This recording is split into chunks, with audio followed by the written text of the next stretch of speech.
Durante la guerra contra el efímero imperio de Fernando Maximiliano de Habsburgo-Lorena, amparado bélicamente por los tradicionalistas ejércitos conservadores, un sinnúmero de mexicanos patriotas afines a la causa liberal saltaron al llamado legítimo de la República para hacer la resistencia. En tales hechos de guerra, se platican miles de historias de mexicanos que sucumbieron en los centenares de combates y batallas que la guerra propició. Particularmente se habla de un tal coronel liberal nacido en Sonora, de nombre José Luis Elías Pérez, el Chinaco, bisnieto de un adinerado migrante de La Rioja, España, Francisco Elías González de Zayas, quien encontró a finales del siglo XVIII la fortuna mexicana en la minería sonorense. El bisnieto coronel Elías comenzó a afianzar su reputación en los sacudidos tiempos constituyentes de 1857, año que dio bríos nacionalistas, siendo uno de los líderes que coordinó los primitivos arcos guerreros de las locales tribus pápagas, en contra de la rapaz invasión filibustera a Caborca, dirigida del estadounidense Henry A. Crabb.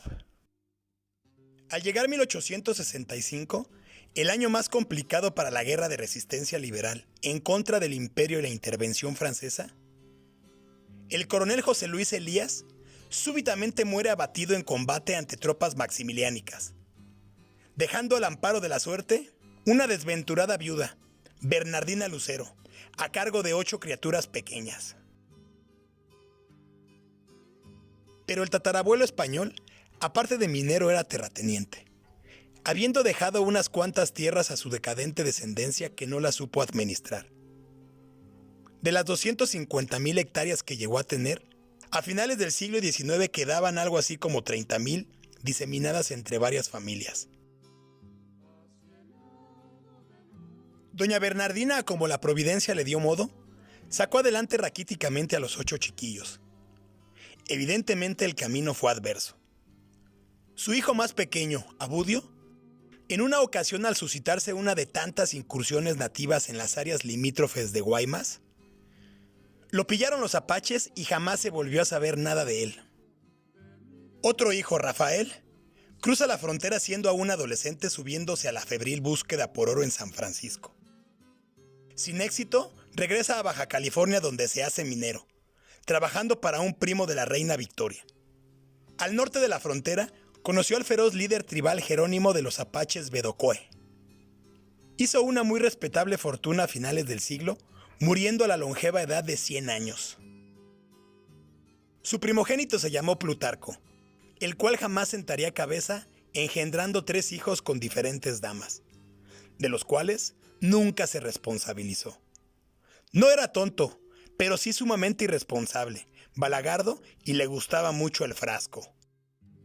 Uno de sus 3 hijos nacería en Guaymas, el 25 de septiembre de 1877, y también llevará por nombre Plutarco, Plutarco Elías Campuzano, segundo apellido que a la postre sustituiría por Calles, legado por Juan Bautista Calles, esposo de su tía, la señora María Josefa Campuzano, hermana de su madre quienes lo criaron tras la muerte de ella en 1880. Ese muchacho, Plutarco Elías Calles, será futuro presidente de la República Mexicana, calificado por más propios que extraños en el victorioso jefe máximo de la Revolución Mexicana, quien terminará con una era de gobiernos caudillistas, abriéndole paso a los presidentes civiles y a las instituciones partidistas, asentando firmes cimientos de un sistema hegemónico posrevolucionario que se perpetuará en el poder por décadas.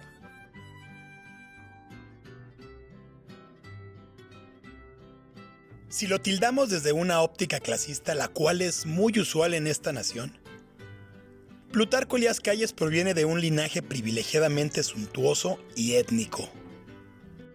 Sin embargo, la administración familiar no pudo soslayar el declive de la omnipotente riqueza familiar.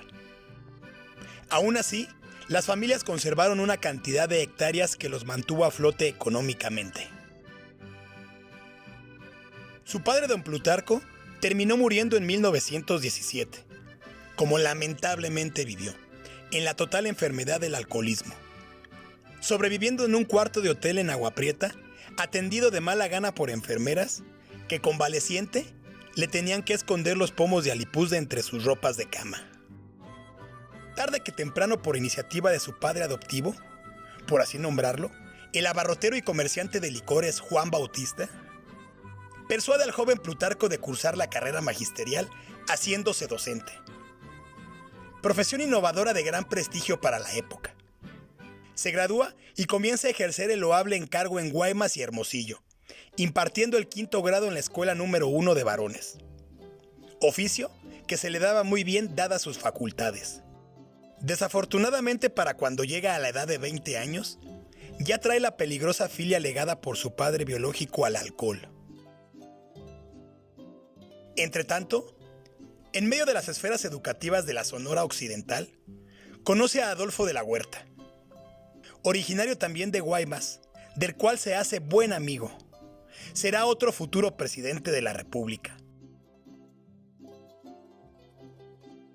Al llegar el ocaso del siglo XIX, en su último año, Plutarco Elías, el Viejo, como le dicen sus cuates, contrae matrimonio con la señorita mazatleca Natalia Chacón, hija de un funcionario aduanal, convirtiéndose el enlace en un matrimonio muy fértil.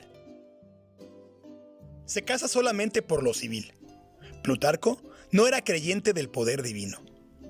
Sus influencias adquiridas en los textos literarios del pensamiento positivista le generaron una opinión muy reservada de la institución clerical, aunado a que su progenitor no creía en el Ser Supremo. En ese tiempo se da un efímero acercamiento con su padre biológico, el cual poseía una cantidad interesante de tierras heredadas desaprovechadas en la región, de las cuales el hijo Plutarco, al verse limitado en sus exigencias de padre proveedor de su creciente familia, abandona temporalmente el magisterio y se dedica con sumas dificultades a los menesteres agrícolas. Siembra trigo, papa y maíz, pero le va de la fregada. No le salía nada. No sabía sembrar muy bien. Empero, emprende al corto tiempo un negocio de compraventa de forrajes asociado con su amigo Santiago Smithers. Negocio que no acababa por despegar del todo. Iniciando la revolución, los temperamentos se recrudecen. Las pulsiones afloran y las necesidades se precipitan. A bien, el gobernador del estado, el maderista José María Maytorena, a sabiendas de la experiencia magisterial de Plutarco, su ilustrada capacidad y su disciplina, le otorga el cargo burocrático de administrador de justicia. En 1913, con las puercadas suscitadas en la Decena Trágica, brinca al quite adhiriéndose a las pregonas del Barbado Carranza y su plan de Guadalupe con el ejército constitucionalista. Cruza la frontera reclutando un regimiento de voluntarios en Douglas, Arizona.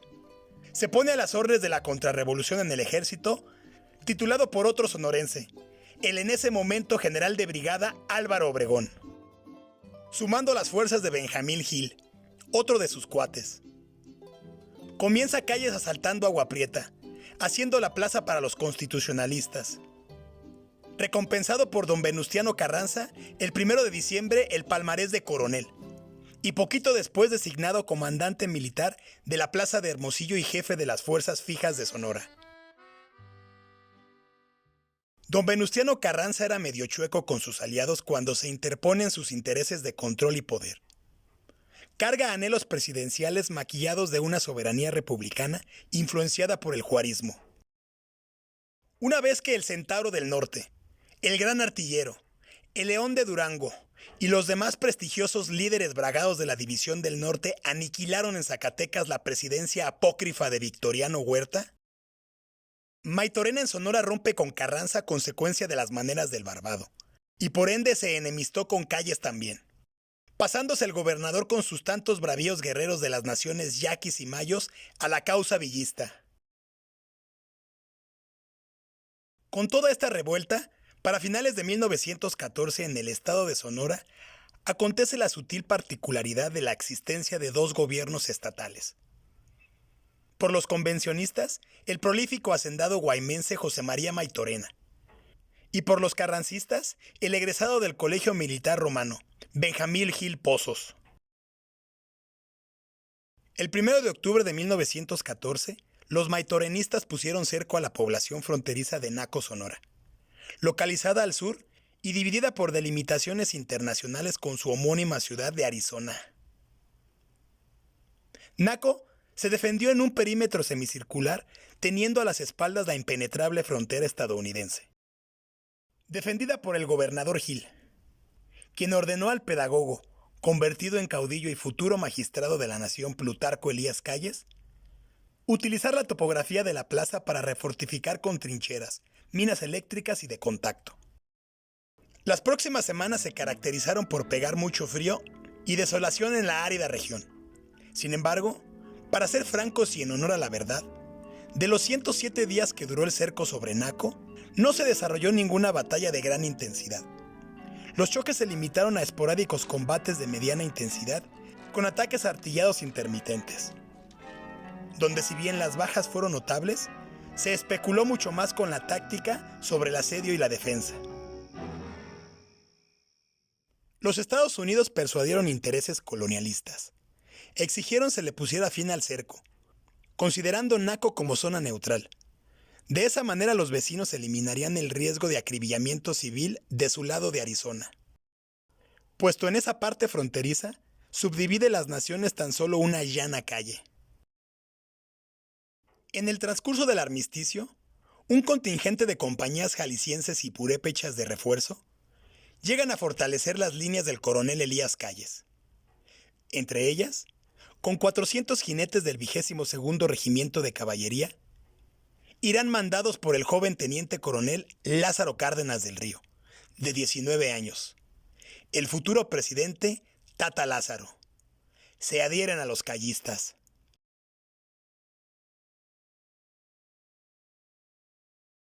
Por ahí del mes de agosto de 1914, cuando los Estados Unidos vieron disminuidos los riesgos de su población por el conflicto, ya no hostigaron a los involucrados del tiro. Plutarco Elías Calles, con más de 3,000 hombres, sorprendió a los disminuidos maitorenistas despertrechados a las circunspecciones del norte del estado, pasando a una concisa ofensiva que tomaría Naco, se adueñaría de Nogales y proseguiría con Altar, consolidando con los Laureles una potente ocupación de todo el norte del árido estado limítrofe a la Unión, influenciados de esos osados caudillos sonorenses.